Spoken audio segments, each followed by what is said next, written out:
Marc, housing first worker covering Trafford, Salford and Wigan, which is Zone D. I started in 2019 and before that I worked on the SIB for about a year. Previously worked in other housing and homelessness charities before joining Great Places. Like everyone, I'm trying to find a way to manage. I'm trying to make the most of the situation, doing all the things that I claim to never have had time for in the past. Really invested a lot of time into cooking, reading, finding new music, and like everyone, trying to figure out ways to exercise from home. It's quite difficult at first, and we still are to some extent having to keep reinforcing the importance of social distancing. As key workers, I think that we've tried to sometimes do everything for people, but we're being forced to push people into doing things for themselves now that in the past they might not have had. They might have relied on others to do for them. I think the effect of this is that it's building up people's confidence and in turn helping them to become more independent. It's still tough because you can't really kick on and make the progress that you might have liked to have made with people, so it's still about trying to manage expectations and just offering them reassurances that we are still available, just with a little bit less face-to-face support.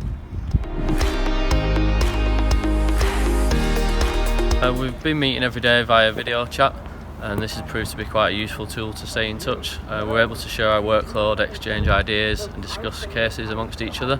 We're already quite an open team anyway, so we're used to meeting at least once a week, in which we share reflective practice and invite others to come along to our meetings, so it's quite natural for us to do this anyway. Now that we're used to using this technology, I think we'll definitely be looking to utilise it more in the future. It's a really useful tool. And another way in which we've adapted is to really utilise the wide and diverse knowledge base of our team. We all come from a range of backgrounds and know so much about specialist support services in and around Greater Manchester. So tapping into this has proved to be really important in accessing furniture and welfare provisions in recent weeks. I think managing expectations continues to be really important, as we just aren't able to do the things that we used to.